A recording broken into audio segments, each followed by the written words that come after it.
Paul, an apostle of Jesus Christ by the will of God, and Timothy our brother, unto the church of God which is at Corinth, with all the saints which are in all Achaia. Grace be to you, and peace from God our Father, and from our Lord Jesus Christ.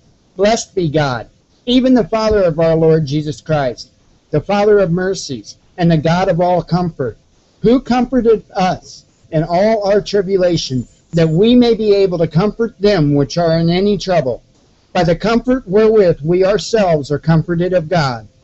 For as the sufferings of Christ abound in us, so our consolation also aboundeth by Christ.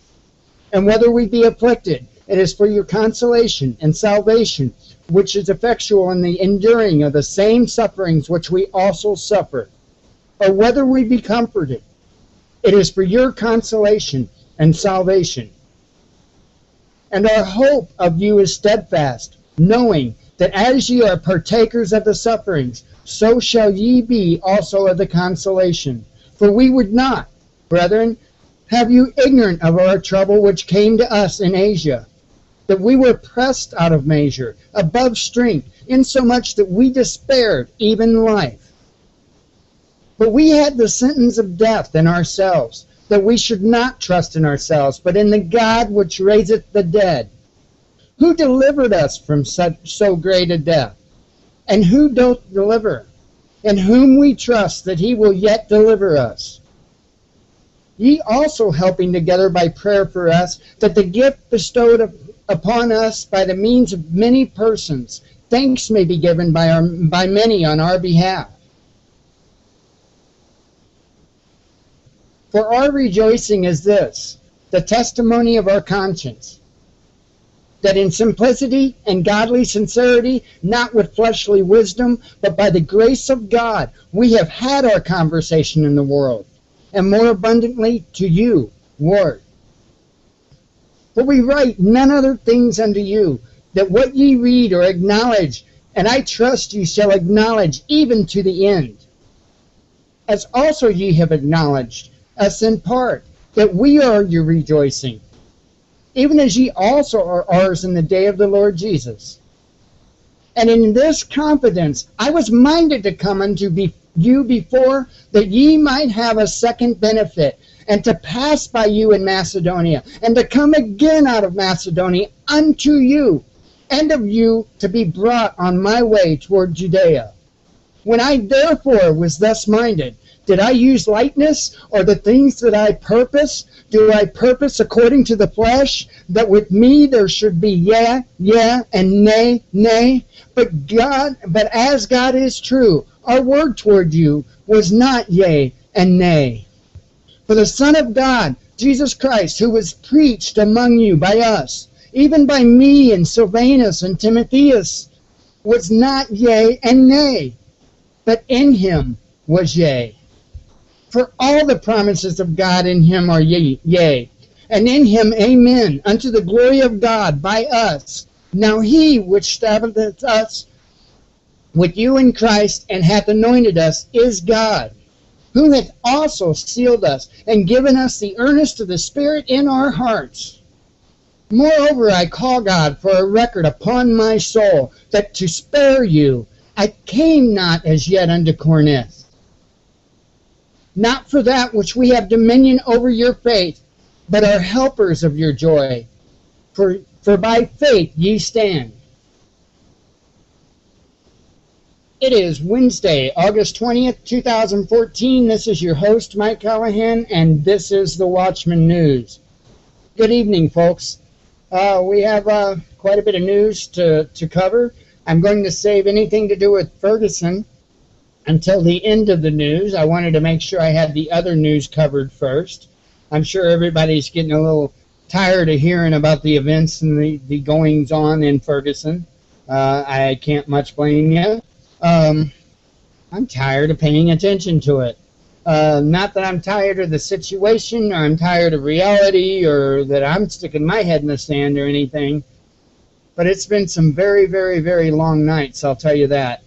I did fall asleep last night. I brought the stream back up, went live for 8 hours. I recorded different cameras, live streams and whatnot from Ferguson, and well, I fell asleep during that recording, and for that I apologize. I was obviously worn out.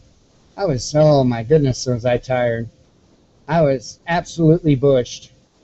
But anyway, let me pull this up. We're going to start out with the way that I prefer to start out the news, with suspicious observers, and then go from there. Like I say, I have quite a bit of different stuff for you. Interesting, very interesting news. So hang with us. Let's get suspicious suspicious observers out of the way, and then we'll get started. How's that sound? Good morning, folks. We might have an inconsistency. So yesterday we saw the CME impact, dense but slow. However, the speed ramped up all day, almost to 500 kilometers per second, a fair elevation, and our shield appeared to keep out a good bit of the plasma from being absorbed in the atmosphere, but boy did it pay a price. And this is somewhat odd.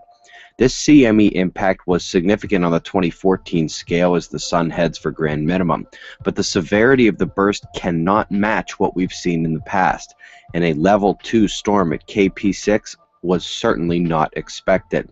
I'll say it if no one else will. Could this be attributed to the diminishing magnetosphere strength? The X-ray flux shows solar flaring to be low. Sunspots on the disk are mostly fading and decaying, but the incoming northern groups have some potential. The lead grouping appears to have mixing potential up top, but the spots are small and need to develop. Meanwhile, the trailing group appears to have both polarities scattered about, but the umbras are spread a bit much for them to really mix magnetically. Here are the coronal holes. Dark patches north and south. The north lost a good bit of force overnight, but the south remains fairly strong. All in all, it was a calm day on our star. The story was here on Earth with the magnetic storm. We got some surface volatility, but nothing really erupting as of now. In fact, plasma rain falling back towards the star catches my eye most of all. While Iran kept aftershocking, the bigger quakes took a day off. However, we had unusual tremors southwest of Africa and in Spain. Don't often see tremors in those areas. Top news articles begin with a tip of the hat to life potential on Mars. The full paper is open access. We've also got an interesting story about a quake-built land formation being eroded astonishingly quickly. And as always, around the 20th, the previous month's global climate report is out, highlighting top weather news worldwide for July, including the low Arctic ice, the fourth lowest Arctic ice total on record. We're expected to miss breaking that record by more than 1.5 million square miles, however. Meanwhile, the Antarctic was definitively at the high ice mark for July in all the satellite record. The dotted 2013 line set many records last year, and this year we will likely see another all-time broken high ice record down south. Global temperatures really showing those climate extremes, swinging back and forth with both heat and cold. Got the precipitation anomalies as well, flooding and drought. Space weather impact ramped the Uyen factors, and we've got two named storms in the Pacific. The interesting bit is Carina slated to head back north on a collision course with newly formed Lowell. Something to watch there, along with new formation potential in the Atlantic. So the heat and moisture flow splitting up through the states is fairly obvious. So are tonight's storm zones, which do extend into Canada as well. Eyes open. The story in Europe didn't change much. Minor low to the south and the big low up north, causing tremendous amounts of rainfall in this area. Lighter day down under. Two highs over Australia, and the low over New Zealand has its convergence tail offshore to the east, leaving few severe watch areas tonight. Great to see you last night, Paul. We added a stop tonight, about an hour outside of Billings. Check out observatoryproject.com and come see us on the road. We've got the rest of the world's thunderstorm watches, followed by shots of our star to close. It's 6:20 a.m. Eastern Time, 4:20 a.m. local time. Eyes open, no fear. Be safe, everyone.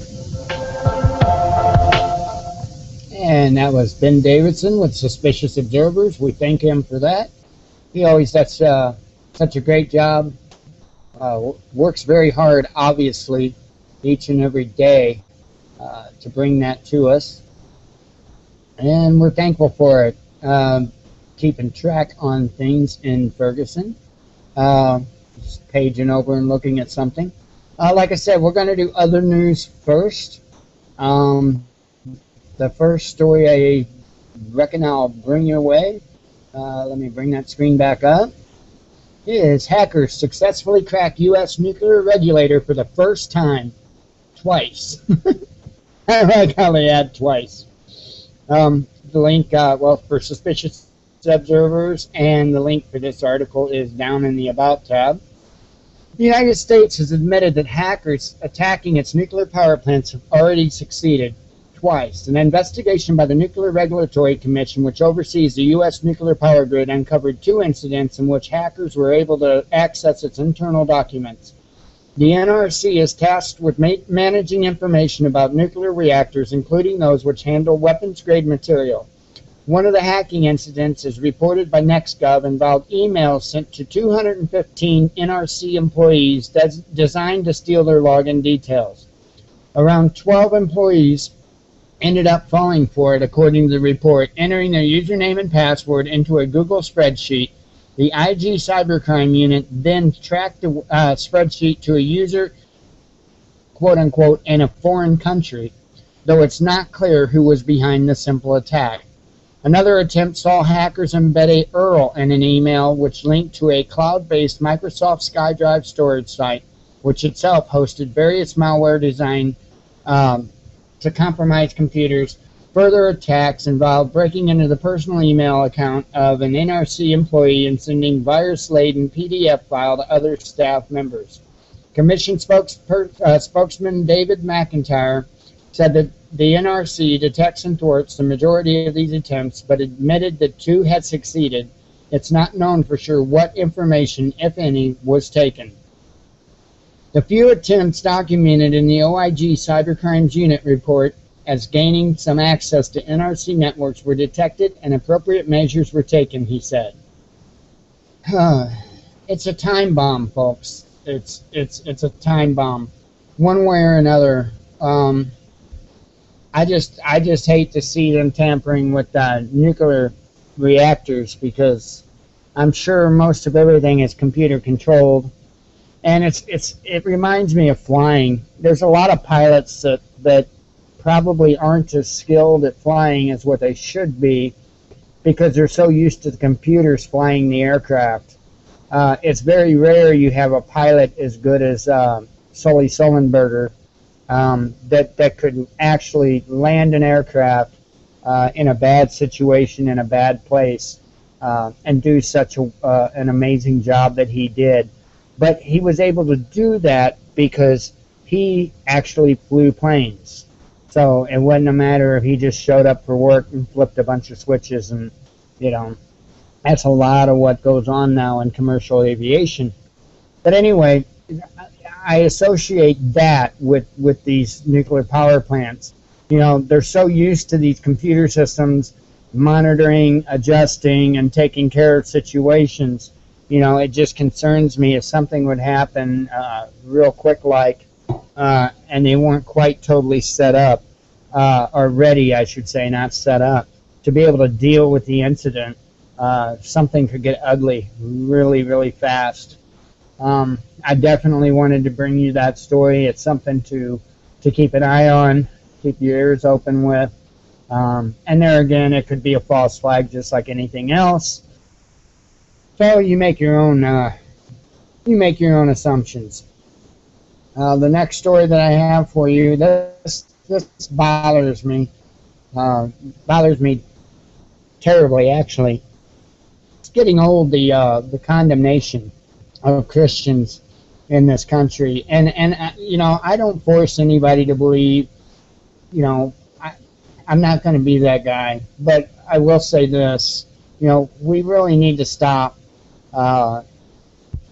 telling certain people they can't do things, like telling Christians they can't do this or say this or whatever, but then pushing for the rights for other religions to be able to literally walk all over us. And the same's true in many other areas too, whether it's with gun control, whether it's, we need to really stop trying to control others. Anything that is controlling is of evil. The good book says that. So if somebody's trying to control something with you, that is of evil, period. You should have enough conscience in yourself to know, good and bad, and to not do bad. And if you fail at that, well, I don't know. I really don't know what to tell you. But for others to be able to go through and tell you every single little thing down to the detail of what you can and can't do, that's not for the good, not whatsoever. Read that good book. So let's let's watch the video and listen to what they say. Now, a story that's created a firestorm of controversy on our social media pages. A Mid-South girl who claims she was kicked out of class for saying "bless you" to another student. WMC Action News 5's Michael Clark has been ahead of this unfolding story all day and has the developments. We were just typing and it was a simple sneeze. When Dyer County High School senior Kendra Turner said "bless you" to her classmate, she says her teacher told her that was for church. She said that we're not going to have godly speaking in her class, and that's when I said we have a constitutional right. Turner says when she defended her actions, she was told to see an administrator. She says she finished the class period in in-school suspension. Students sent me this picture and told me the teacher's whiteboard lists "bless you" and other expressions banned as part of class rules. It sparked discussion with Turner's youth pastor, Becky Weingardner, last week at church. So this was something that had come up previously in the last few weeks, just since the beginning of school. And I shared with all of those students what their rights were. Turner's family met with school leaders Tuesday. They told me the teacher claimed Turner was being disruptive and aggressive. Some classmates showed support Tuesday by wearing handmade "bless you" shirts.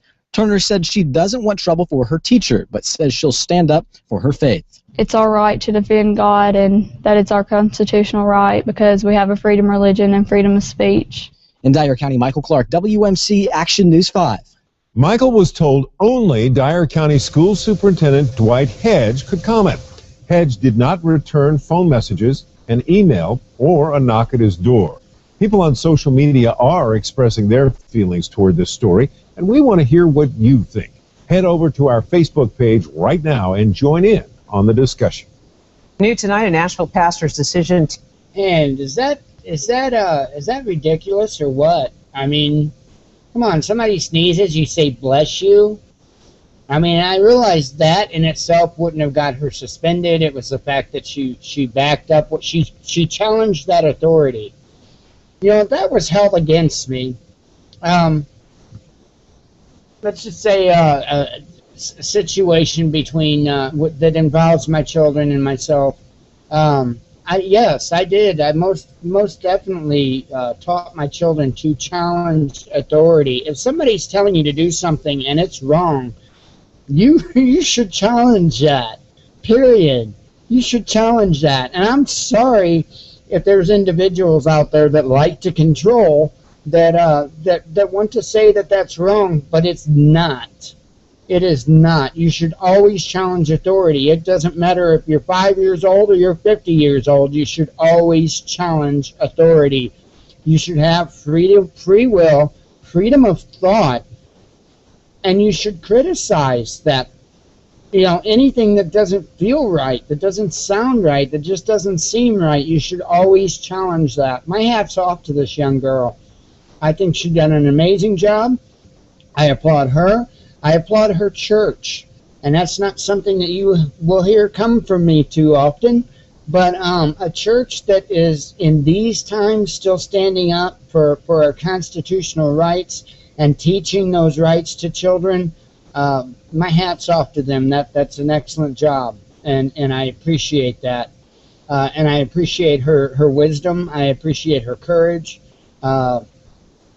And I appreciate her taking one for the team, so to speak. So good job. Really, really good job to her. It's ridiculous. It's gone this far. It's crazy. But we can turn on that television every night and we can watch the junk that's on that every single night. We can watch numerous people get shot. We can watch, all kinds of crazy stuff. We can watch people going on and telling you their opinions about stuff when they probably, some people probably be best not to really have opinions. It's ridiculous. It's absolutely, totally ridiculous. It's like, okay, we can let the media tell us what to say or what to do, but it's if the media doesn't tell us to say it or do it, it's wrong.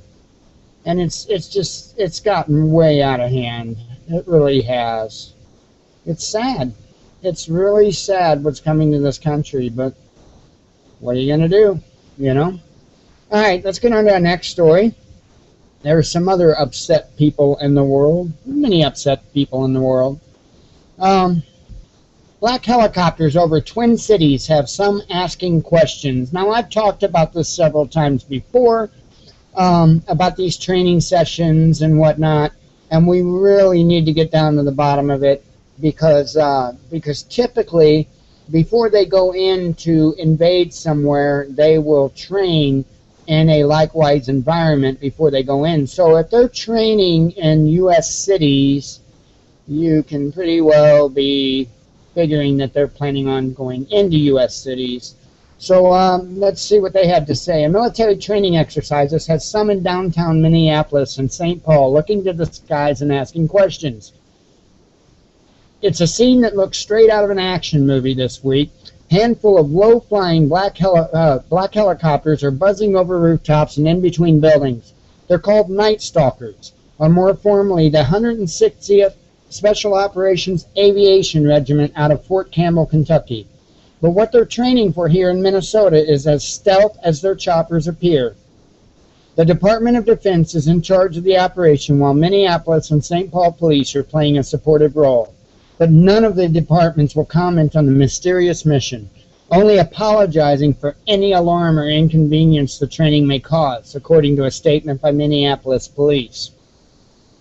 According to Night Stalker's website, secrecy is the name of their game. Their motto, to guard my unit's mission with secrecy, for my only true ally is the night and the element of surprise. And the group boasts it's highly trained and ready to accomplish the very toughest missions in all environments, anywhere in the world, day or night, with unparalleled precision. For a small gathering in Minneapolis Tuesday night, the exercise was an unwelcome sight. I think the scale of domestic military exercises is not a good idea, said Daniel Feet, a Minneapolis resident. It's a waste of taxpayer money. It's inappropriate for special forces to be operating in American cities. But Minneapolis police say training has been months in the making and that it will continue through Thursday evening. Minneapolis police say exact times and locations cannot be released because of security concerns. They don't want to attract attention and crowds of people who could create a public safety issue. Minneapolis police say this is routine training that is conducted by military personnel in cities across the country. As former Navy SEAL told WCCO TV, the military prefers to put pilots in surroundings they're not familiar with, which forces them to adapt quickly as if it were the real thing on a mission in a place they'd never been. So, the thing of it is, here we do, and I'm going to link this to Ferguson. We obviously have a militarized police state. Just wait till we get to the Ferguson stuff. It is kind of crazy. It is really kind of crazy. I mean, we've got officers pointing their guns at media. Several instances of that in the last week. If you've been paying attention to the show, we've had several instances of officers pointing weapons at media and threatening the media, and it's kind of ridiculous. And the reason I link the two is because there's an obvious militarization of our police force, and as this article said, they're working with their local police there in Minneapolis. So what do you think this is for?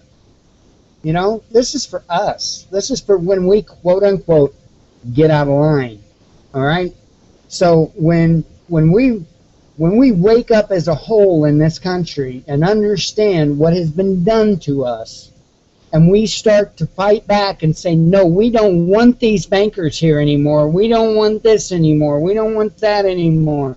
When we start to fight back, and I don't necessarily say the word fight as in a physical way, but I mean, even if we verbally come out about it, we're going to have issues. We're going to have issues, and it's sad because they're ready. They're waiting for it. They're absolutely ready and waiting. And what are we going to do? I'm pulling up a live stream right now from the protest down there. The first live stream I've seen to come up this evening so far. So I'm pulling it up just on my screen. I'll pull it up. I'll do a split screen here in a second. Got to get that set up. Let me continue on with the news. But when we start to stand up as to what's going on, then that's when we're gonna see this stuff. And if that's not bad enough, and I don't know what to say about this stuff here, but we'll just read the story, huh?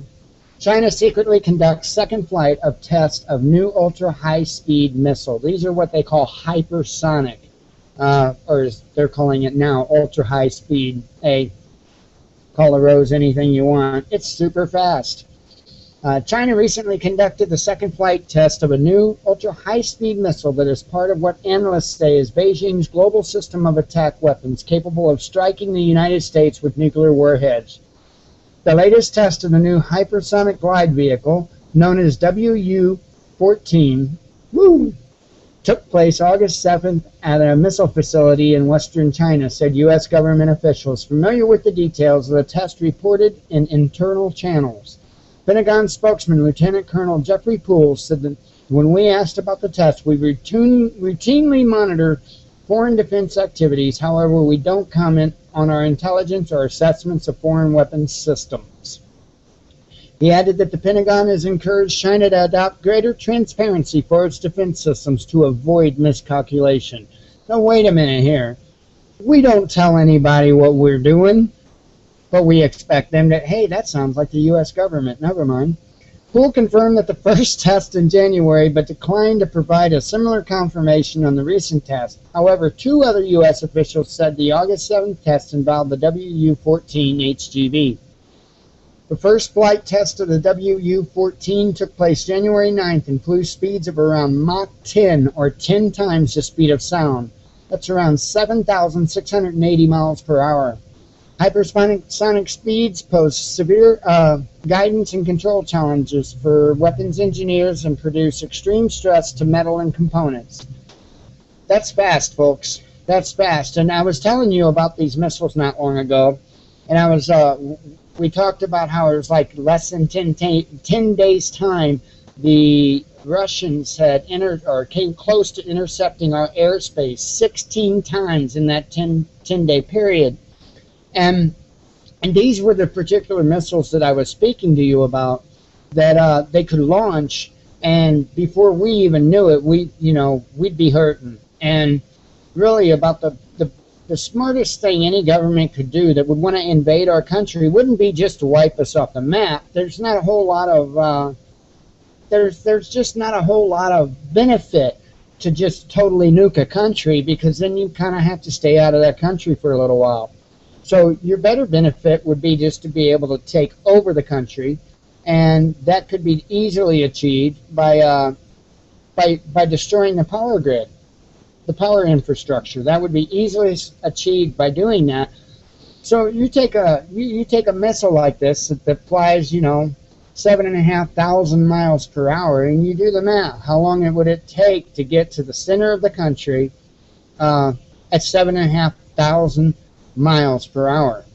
It sure wouldn't take that long. And then if you know anything about the stealth design and engineering and stuff, and you look at the picture that they have, well, it's an artistic rendering, but I'm sure the aircraft has to have, that's called a delta. That's called a delta design there, that wedge shape, that's called a delta design.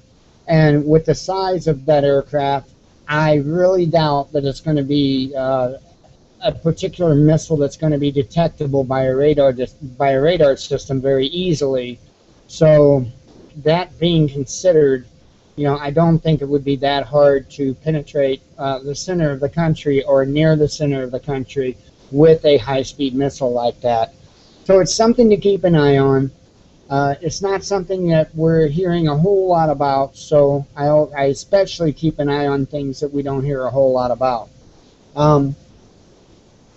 I've been continuing to try and keep an eye on any updates about those Russian flights that are getting close to our airspace, and I will continue to keep up on what's going on with this high-speed missile situation, and we will go from there. Checking updates there. So, I do have a lot about Ferguson to speak about. It was kind of crazy. It really got crazy. Here's a report from Storm Cloud News. Ferguson riots and Bundy Ranch showdown. Am I on the right screen? Yep. Showdown, signs of an approaching breaking point. The riots in Ferguson, Missouri, and armed showdown in Nevada this past year demonstrate that insurrection is just one spark away in America. If you don't immediately see the connection between the armed showdown that took place in Nevada this past year and the riots taking place right now in Ferguson, Missouri, look closer. The demographic makeup of the crowds are obviously very different, and the lines of support and demonization that have largely split along the fault line of left versus right. However, both events illustrate just how close the American public is to a breaking point, and both events demonstrate that law enforcement's reliance on brute force in such situations has the effect of throwing gasoline on a fire. And this is what I've been repeating every single night. From From an objective standpoint, the emotional responses to both events were disproportionate, and the sparks that set them off weren't clear-cut.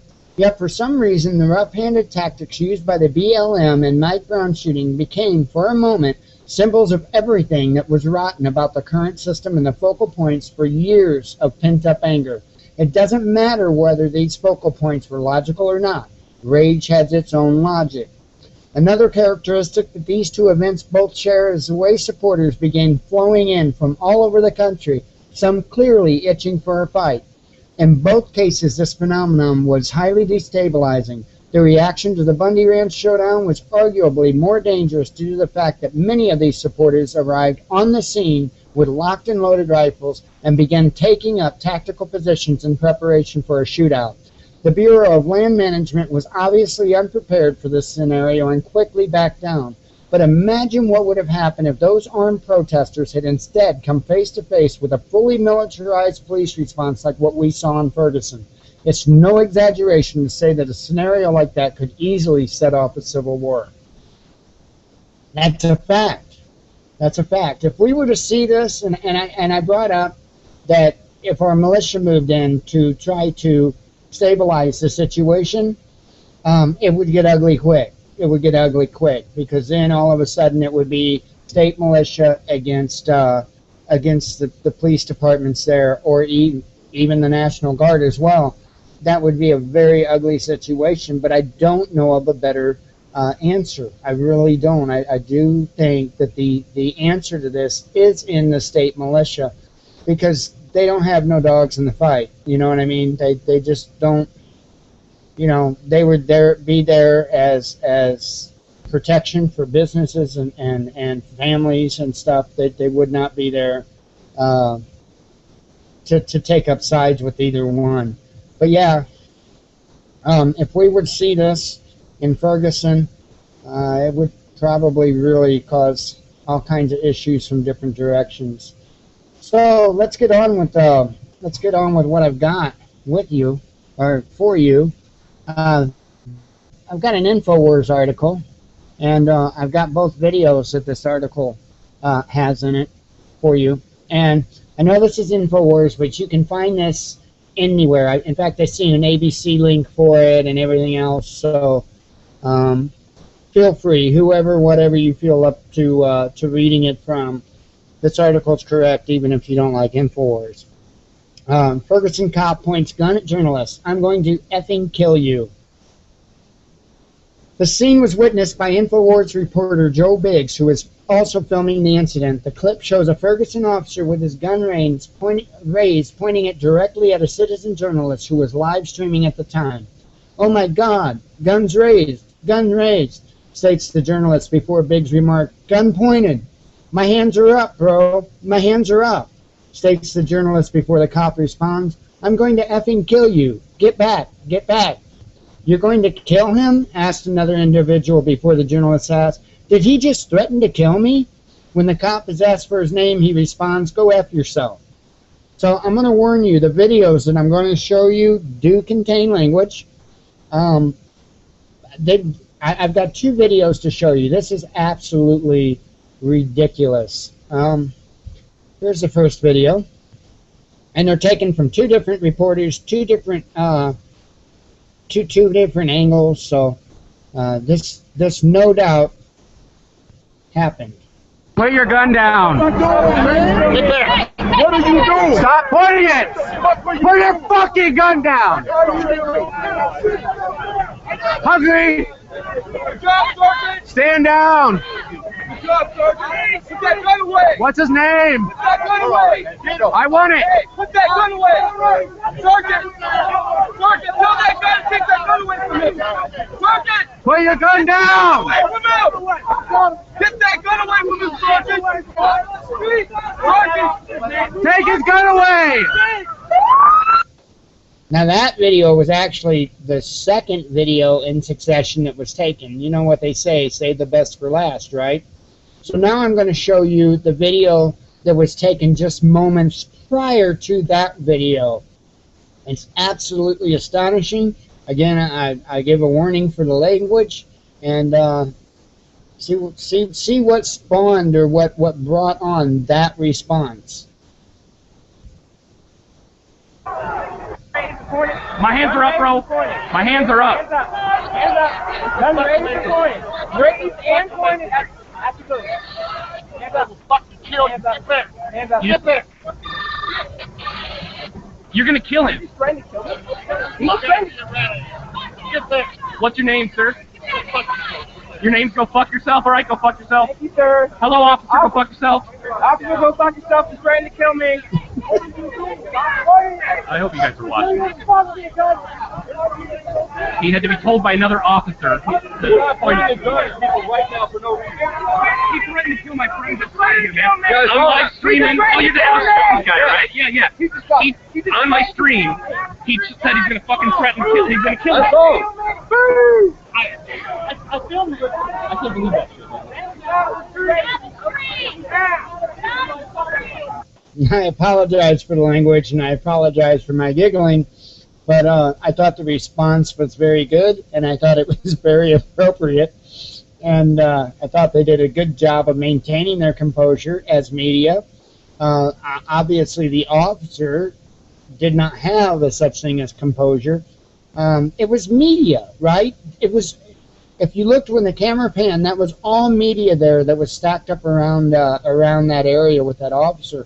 So why that officer felt that he was, I just can't, I can't see how the officer could feel like he was in danger, especially being followed with a bunch of people with cameras recording everything. It's ridiculous. It just shows, and this was last night, so it just shows how the whole reason why a lot of the protesters are there, which is police brutality, it just shows that they're continuing on with the police brutality. They're not doing anything about it. They're not trying to quell anything.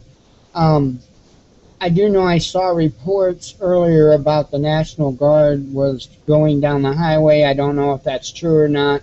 I don't know. Again, the answer's still the same. Get the police out of there. Get the Guard out of there.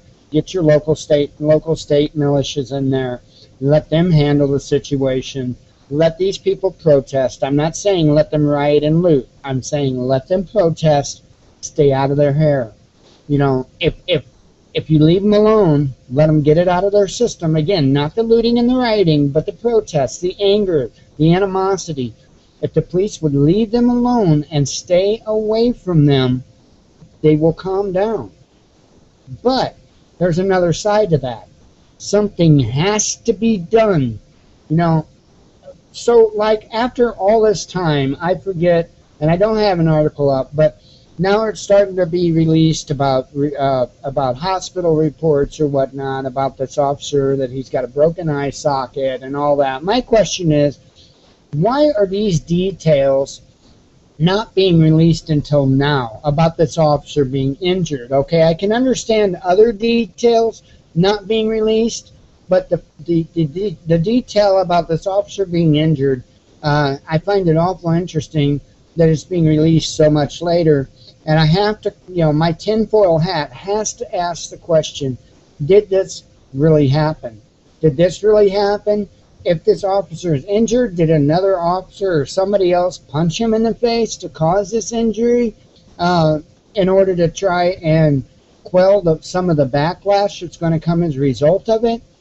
It's just very fishy. The police's story has changed I don't know how many times in this.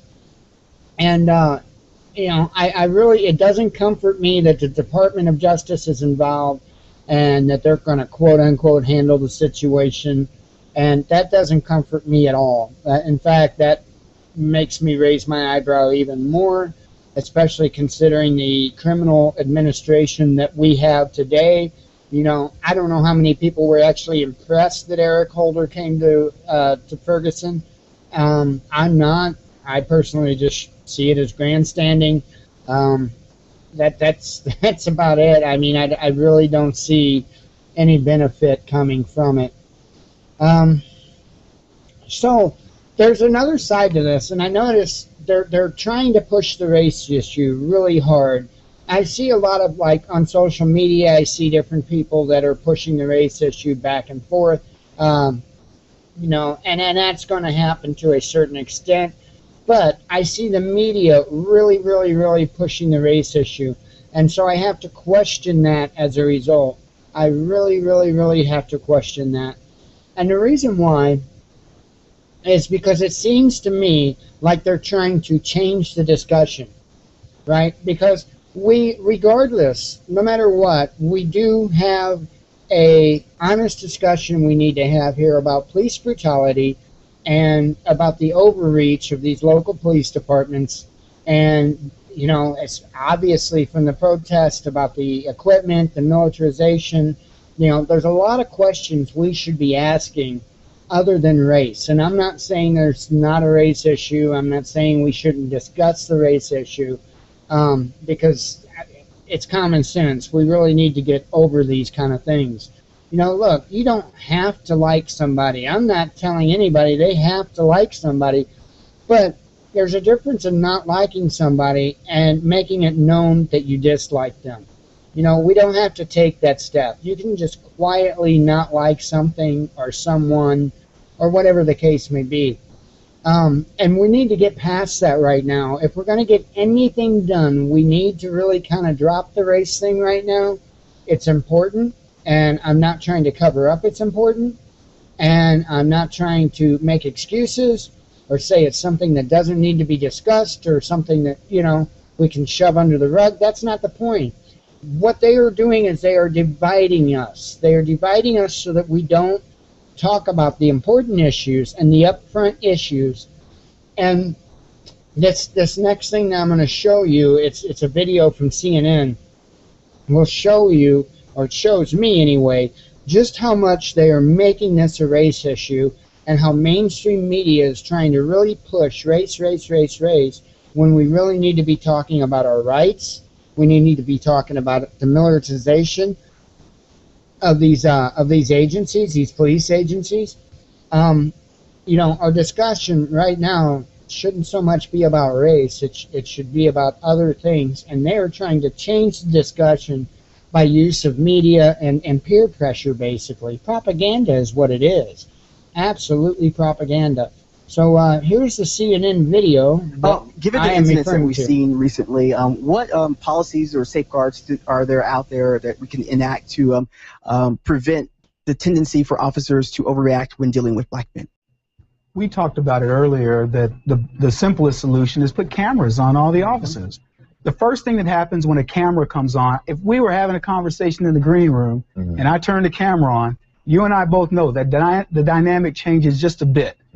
And as an officer, if you've had a bad day, let's face it, we don't know what these guys have run into all day long. You think, I'm a good guy, why are you pushing up on me? But you don't know who he just met with. So if there's a camera, he knows he's got to check himself. And if you know an officer has a camera, you also have to check yourself. And it also may change the kind of person who becomes a police officer if you don't want those things caught on tape. I would not be a cop with a camera. I'm just going to be honest with you. Last night, one of my producers said that I won't say if it's a he or she because I don't want to give anyone away, said that they came in contact with one of the members of the National Guard. And that they said, you want to get out of here because you're white, because these N-words, we're going to, you never know what they're going to do. True story. I kid you not. 2014, a member of the National Guard, and my producer doesn't lie. It is a true story. Hey, stick around, everyone. Everyone stay with us. Up next, we're going to go back to Ferguson to see what's happening there tonight, and we'll take a look at the response of the officials at the local, state, and federal levels. Are they making things better, or are they making things worse? So you see how they're doing that? They're trying to change it. They're trying to change the subject. I mean, there was already an issue with race in the conversation, but they're trying to steer it so that that's what it's mainly about. And there's a few things I want to point out in that 1 minute and 40 seconds. The other thing is they're directing an issue. They're trying to start a conflict, it seems to me, between black people and the National Guard. Okay? Why?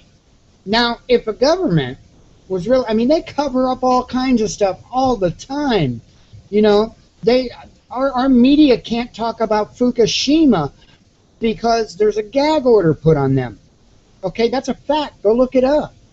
So why are they being allowed to discuss this that could cause more racial tension and cause problems between the citizens of, well, I don't want to say just Ferguson, let's say the protesters, that can cause tension between the protesters and the National Guard. I mean, we already know there's a high level of tension between the protesters and the police, and we also seen, and if you watch the shows that I've been covering on this, how time after time after time that the police are instigating stuff. And we've seen this nonstop in the Occupy Wall Street movement and their protests. The police instigate the situation, the people fight back like they should. Like they should. The people fight back, and then the police get heavy-handed. It's going to come to a bullying point. It's going to come to a point to where people don't just fight back by throwing a rock or throwing a bottle. And a lot of times I've seen the police would move in before those things happen. And see, that's how the media does it. That's how they handle it. They act like they change the chronological time or the order of events, right? They don't show how the police first move in without anybody doing anything. They show the crowd's reaction first, and then they show the clips of the police initially moving in. So it makes it look like, oh, well, they had reason. Those protesters, they got on a hand. We got to do something about that, you know? And I see it on social media. The people that don't know the true story, man, they're all over this. You know, they're like, oh, beat them protesters down, do this, do that. And they don't even know the whole story. They don't, because they don't dig, they don't care. You know, it goes beyond their spectrum of reality, and it goes beyond their level of comfortness that they like to have, and it goes beyond their lack of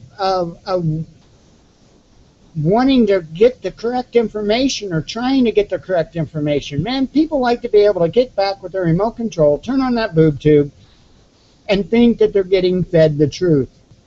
And that's sad, because our media, our national media, is so far from telling us the truth. They're so far from telling us the whole stories. And, you know, look at the subjects they can't talk about, like Fukushima, for instance. It's ridiculous. It really is. And it's steering people down the wrong path. It's pitting people against each other that should not be against each other. And it's actually weakening us, not only as a human race, but as a country, as a nation. It is really weakening us. It is sad what's happening, and our media is leading down this path. And it's not by coincidence. It's designed this way. It is designed this way. If you understand who controls the media, you understand why it's going. This is a big puzzle. It's just a big puzzle. All you have to do is know what the puzzle pieces are. Once you know what the puzzle pieces are, then you can start to put it together. You know, it'd be kind of hard for a blind person to put together a puzzle, am I right? You know, I mean, I don't want to underestimate, you know, people with disabilities, but it would be discernibly harder for a blind person to put together, say, a 500-piece puzzle, okay? Because I understand they could feel the pieces, and, you know, I get that. I'm not saying they can't do it, but it would be harder for them to do it. Well, it would be harder for you to understand what is going on in this nation if you don't have not only all the pieces, but if you don't have the correct pieces to put together in that puzzle. So that's why I think it's important. That is why I'm a watchman, because it's important that somebody out there gathers up these pieces and pieces this puzzle together, because we need to see it. We need to see it. We need to be uniting with one another, not pulling apart, not finding reasons to divide us. Oh, this person, you know, is this color, this person's this religion, this person has this much money, this person gets help from the government. We need to stop dividing each other. We have to stop dividing each other. We've got a much bigger purpose in front of us. And, you know, I realize this is a spiritually based show, but you don't have to be a believer in God to watch this show. You don't have to be a believer in God to be able to shake hands with somebody that doesn't believe in God or that believes in another faith. That's fine. You know, my thing is, I label I label people two things: good and bad. That's it. There's either good and bad. And if you stick to only those two labels, you can't go wrong. You stay away from the bad, and you welcome the good. I've got a pretty good group of friends, even on social media. I mean, I know I don't talk to everybody that's on my Facebook page, but I've acquired a pretty good group of people because I get away from the bad. I get away from the drama. I get away from all that stuff. I just, I try and link with the people that have good hearts, good intentions, and good minds. And hopefully we can convince others to do the same. But it's hard to do that when you don't have all the information. It's hard to do that when you don't have the correct information, which is one of the several reasons why I'm here, so that hopefully maybe I can put some of that puzzle together for some people so that I can awaken their minds, and so that maybe they'll join the good fight, so to speak. But that's what I've got for you tonight. I'm glad I got a lot of other news in before I started in on the Ferguson stuff. I hate to keep droning on one single thing, but that happens to be a very important subject, and it's involving one of the very reasons why I'm here, and that's to wake people up against the surveillance state and the militarization of the police force and all the different laws that's being put into effect. I do see something coming up on my Reddit feed here. I'll announce that there's apparently just now a male who made credible threats to officers tonight, may be in the area. Well, there's a letter sent to police and election officials in Missouri regarding treatment of press. Yeah, because that's ridiculous. I showed you the videos of that. So, yep. I'm going to be watching video and keeping track of the feeds again tonight.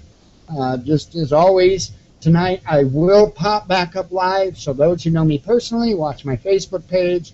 Those that are a member of the Watchman News Facebook group page, well, it's not a group, it's page. Excuse me. You can keep an eye on that, or if you're a subscriber to the YouTube channel, keep an eye on that. Ask God to tell you however you want to find out. You may see me pop back on live tonight with the same thing I did last night, except I will do my best not to fall asleep on everybody. But hey, that's the way it goes. But if something should happen, you will see me pop back up live, and I will keep track of what's going on. Maybe add some audio of some scanners and all that. Again, I'll try and stay active and awake. But other than that, that's all I've got for you. I appreciate you being here. May God be with you. May He walk with you each and every day for the rest of your life. And be one with your spirit, and I love you very much. On that note, have a safe night, have a quiet night, have a good night. We will catch you tomorrow.